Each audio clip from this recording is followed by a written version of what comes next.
Welcome to Pilipinas Update, your gateway to the latest news and stories from the heart of the Philippines.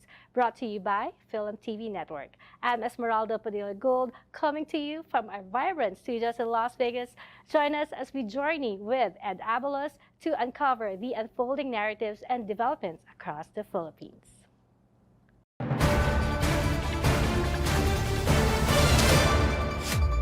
Good evening, I'm Ed Abalos and this is the Pilipinas Update, bringing you the weekend news from the Philippines. For tonight's news, the Philippine Atmospheric, Geophysical and Astronomical Services Administration has issued a warning about dangerous heat indices in 34 areas across the Philippines. These are expected to experience heat indices ranging from 42 Celsius to 51 Celsius. Such extreme temperatures can lead to heat-related illnesses like heat cramps, heat exhaustion, and heat stroke. If proper precautions are not taken, key areas expected to be affected include Metro Manila, Apari in Cagayan, Dagupan in Pangasinan, Tuguegarao City in Cagayan, and Roxas City in Capiz. Among others, the heat index, which combines air temperature and relatively humidity, indicates how hot it feels to the human body, thus posing significant health risk. Pag-asa advises residents to limit outdoor activities, stay hydrated, and avoid exposure. Canlaon volcano erupts, prompting alert level 2. In the evening of June 3, 2024, Canlaon volcano erupted, leading the Philippine Institute of Volcanology and Seismology to raise the alert level from 1 to 2, indicating increasing unrest. The eruption began at 6:51 p.m., producing a 5,000-meter high plume and lasting approximately in 6 minutes. This event was preceded by a magnitude 3.5 volcanic tectonic earthquake and accompanied by pyroclastic density currents that flowed 2 to 3 kilometers down the southern and southern slopes of the volcano. Communities around the volcano, including areas in La Castellana, La Carlota, and Canlaon City, experienced coarse ashfall and sulfurous odors. Residents within the 4-kilometer permanent danger zone have been advised to evacuate to minimize the risk from sudden explosion, rockfalls, and other volcanic hazards. The Office of the Civil Defense is a coordinating response operation, deploying teams to assist affected residents. PhilBox warns the further explosive eruptions are possible due to the ongoing shallow magmatic activity. The agency continues to monitor the situation closely and advises the public to stay vigilant and heed official warnings. Man-made sea floor depression. Marine scientists has discovered apparent man-made depression on the seafloor at the Escoda Shoal. Recent underwater surveys conducted by the Philippine Coast Guard have revealed significant severe damages to the seabed at the Escoda Shoal, attributed to the dumping of crushed corals, which is suspected to be part of China's ongoing reclamation activities in the area. This discovery is a part of the broader pattern of environment degradation observed at several locations in the West Philippine Sea. The Philippine Coast Guard reported that the seabed of Escoda Shoal shows visible discoloration and signs of extensive modification, suggestion, deliberate activities aimed to altering the natural topography. The crushed found and the sites are believed to have been harvested, proceeded, and dumped back to the create foundations to the potential artificial islands. Philippines introduces penalties for non-recognition of national ID. The Philippine government has proposed a new measure to impose stricter penalties on entities that refuse to recognize the national ID system, known as the PhilSys. This initiative aims to enhance the utility and acceptance of the national ID, which is crucial, streamlining various public and private transactions. According to recent reports, the House of Representatives has filed a bill seeking to amend existing laws to ensure that PhilSys ID is accepted across all sectors. This move comes in response to growing concerns that many establishments and institutions are still not recognizing the national ID as a valid for identification despite its official status. The proposed legislation outlines the specific penalties for non-compliance, including fines and administrative sanctions. The Department of Interior, Local and Government emphasizes the importance of the measure is ensuring the smooth implementation and widespread acceptance of the PhilSys ID, which aims to provide every Filipino a single government-recognized identification card.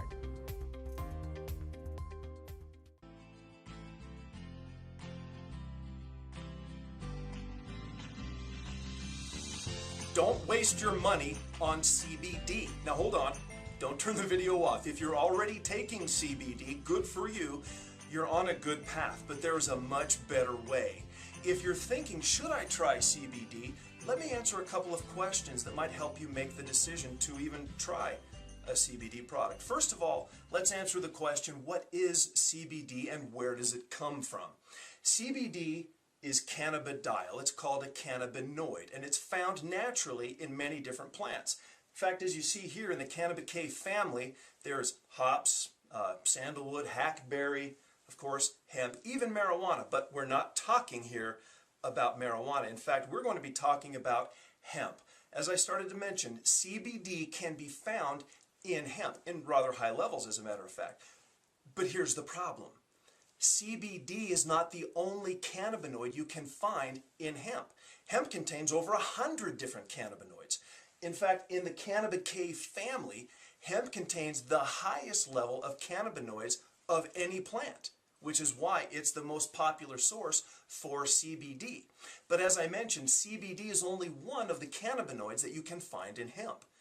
Hemp contains high levels also of CBC, CBG, and CBN. So why would we want CBC, CBD, CBG, and CBN? Well, as we look at the benefits here from CBD alone, you can see these benefits are great. I mean, who wouldn't want these benefits, right? But let's look at the benefits you can get from CBC. You see, they compound with CBD and offer yet even more. But then let's also now look at CBG.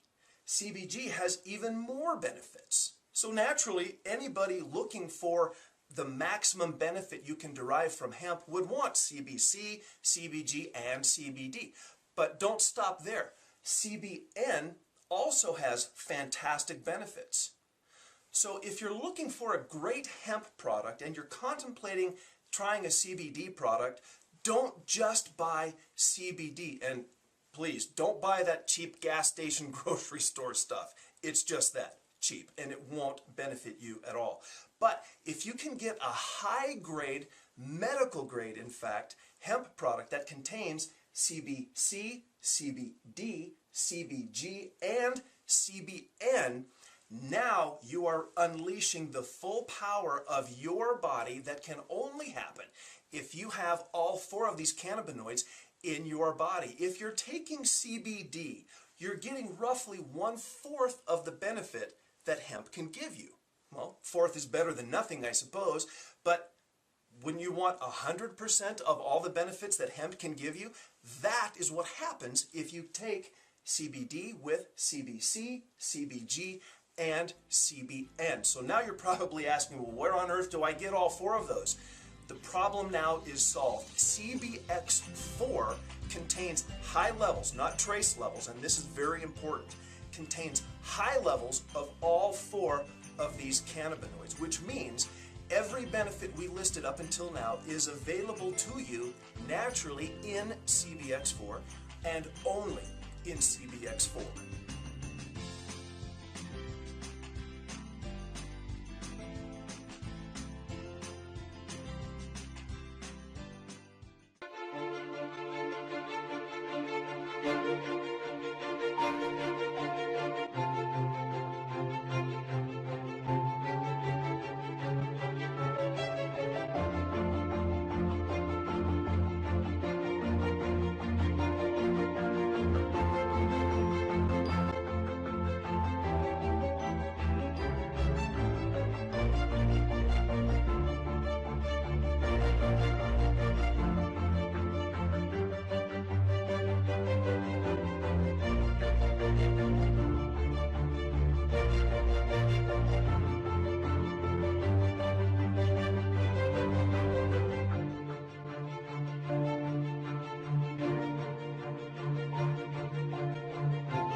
Medical Equipment provides top-notch quality medical supply equipment. Whether to rent or buy, Pure Medical Equipment and Supplies has it all. Pure Medical Equipment is committed to serve and give back to Southern Nevada. We deliver medical supplies and rentals to your door.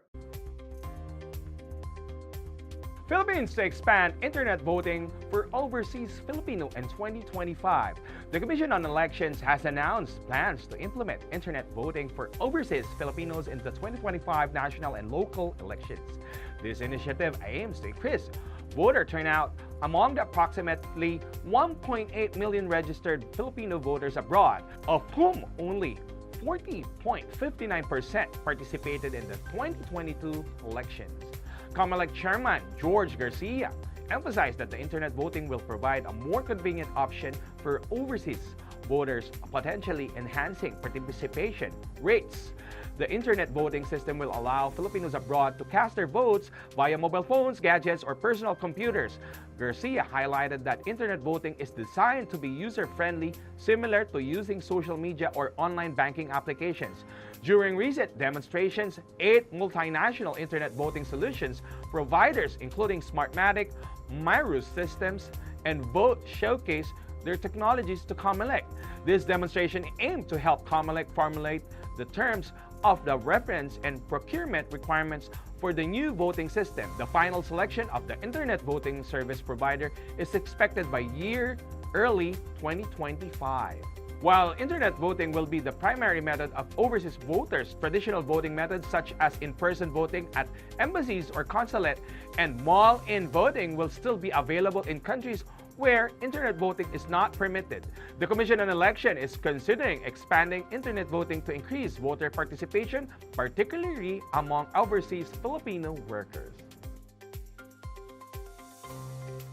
Davao del Norte Governor Edwin Jubahib has been placed under a 60-day preventive suspension by the Office of the President following allegations of grave abuse of authority, oppression, and the misuse of government funds to benefit a private company.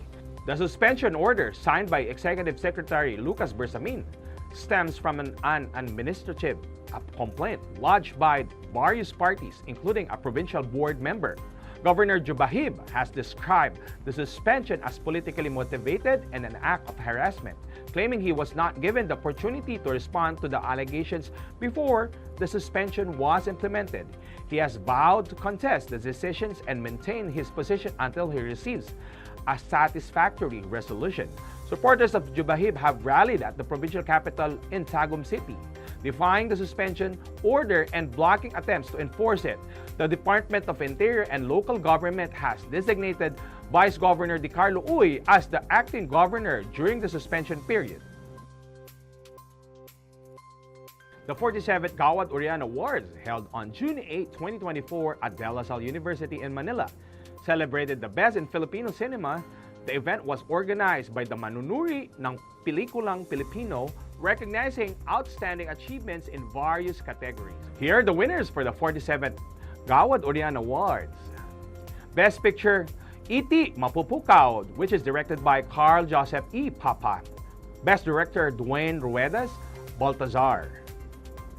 Third World Romance.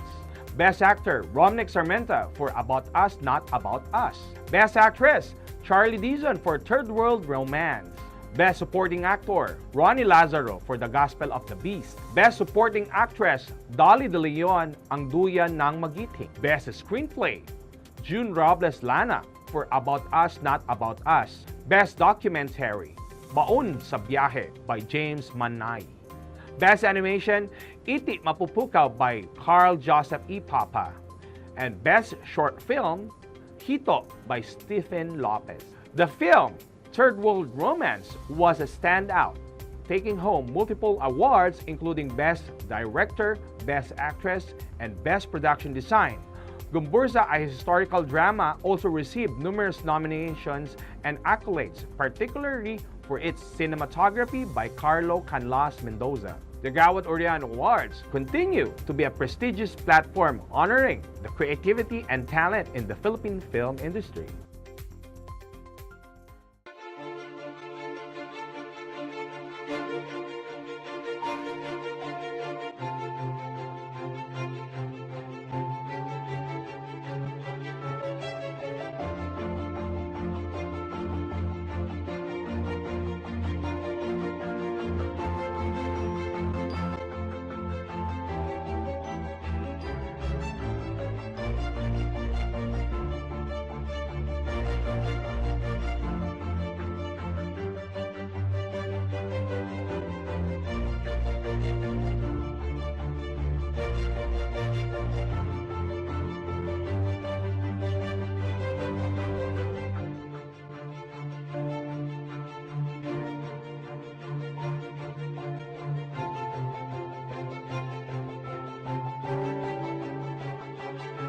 Pure Medical Equipment provides top-notch quality medical supply equipment. Whether to rent or buy, Pure Medical Equipment and Supplies has it all. Pure Medical Equipment is committed to serve and give back to Southern Nevada. We deliver medical supplies and rentals to your door.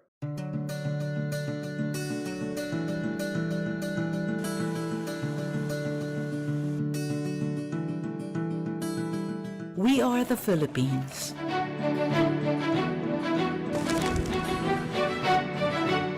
We are land and sea. We are 7,107 islands. We are island people in a vast archipelago divided by the last ice age.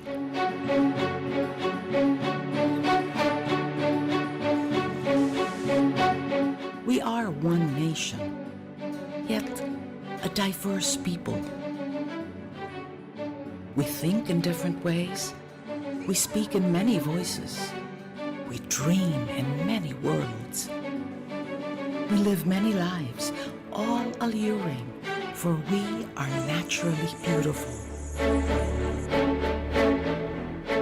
We are tropical, we are warm, of heart, of greeting, of climate. We are mountainous, we are volcanic. We have volcanoes within volcanoes, and the most perfect cone. We are wet all around. We are wet underground. And when the typhoons blow, we are wet all over. Never far from a waterfall. Never distant from a beach. Everywhere our soothing waters beckon. We are lush, we are fertile, we are prolific, multifarious, biologically diverse. 10 times more, so they say, than the Galapagos itself. We have the smallest primate, the smallest carabao, the smallest fish. We have the largest fruit, the largest flower, the largest raptor, the majestic Philippine eagle, and other rare finds. The dugong, the cloud rat, grass owls, civet cats that deliver a wild flavored coffee. Hundreds of species of birds and insects. Thousands of species of fish and shells. And there, gleaming in the center of the Sulu Sea, the Tubataha Reef, a World Heritage Site. Only one of many others in these sun-kissed islands. And here we are, its people, the Filipinos. Who love to eat, who love to drink, who love to do nothing, who love to be ourselves. We sing a lot. We dance a lot. We talk a lot. We love a lot. We love a good laugh, and we do laugh a good lot. We laugh at each other, we laugh at ourselves. We celebrate life with raised glass, on bended knee, with innocence, with passion, with grace. We are 7,107 islands. Incredible, irresistible, unforgettable.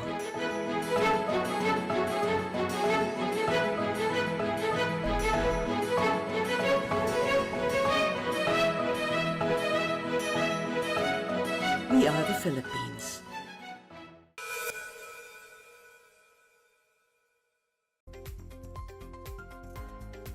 Philippines and Japan are nearly signing a military cooperation BFA. The Philippines and Japan are on the brink of finalizing a reciprocal access agreement aimed at bolstering military cooperations between the two nations. This agreement, which both governments hope to sign by the end of 2024, will allow Japanese and Philippine troops to deploy each other's territories for training and humanitarian missions, enhancing joint military exercise and the defense equipment exchanges. The RAA is similar to Visiting Forces Agreement. The Philippines has the United States but will specifically facilitate closer military cooperations with Japan.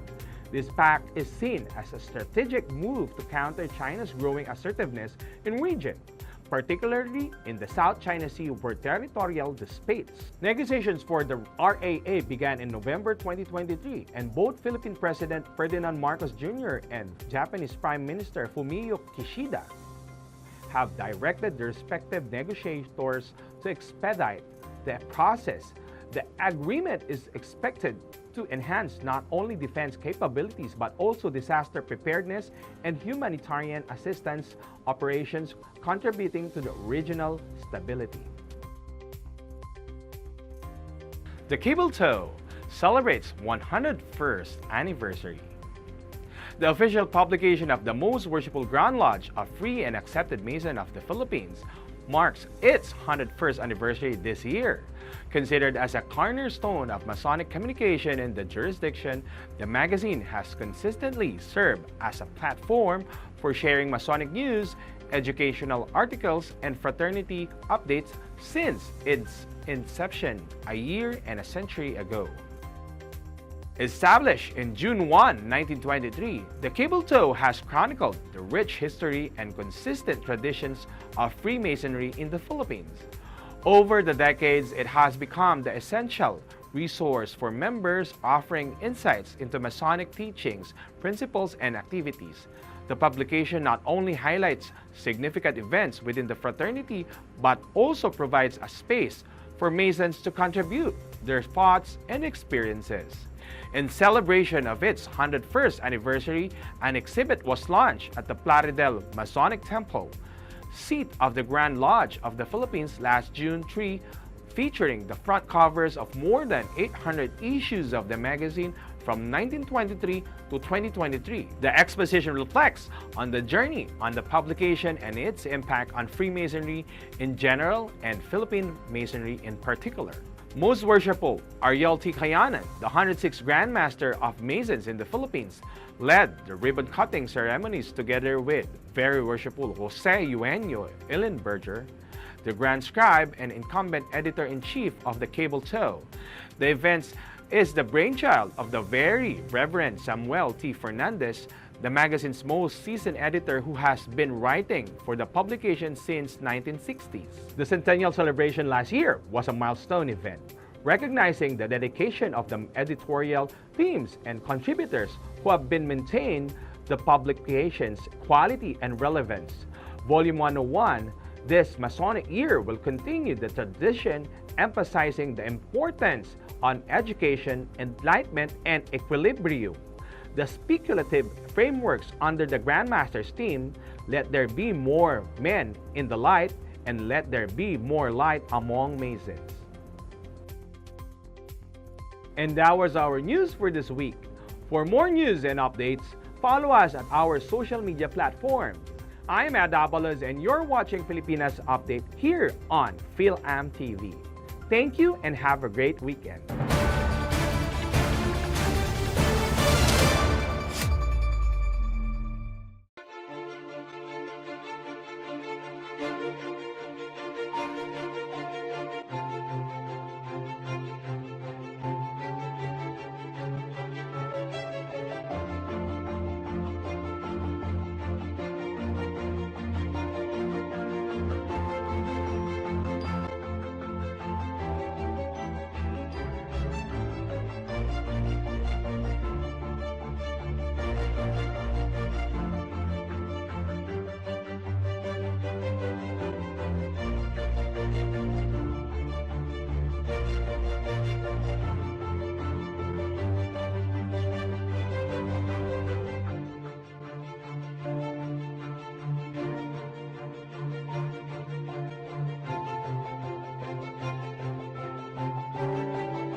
As we conclude another enriching episode of Pilipinas Update, I would like to extend my gratitude to each of you for being part of our FilAmTV Network family.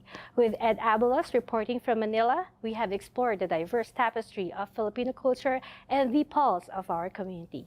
I'm Esmeralda Padilla-Gold from Las Vegas, urging you to stay connected and proud of our heritage, wherever you may be. Maraming salamat po. Until next time, mabuhay.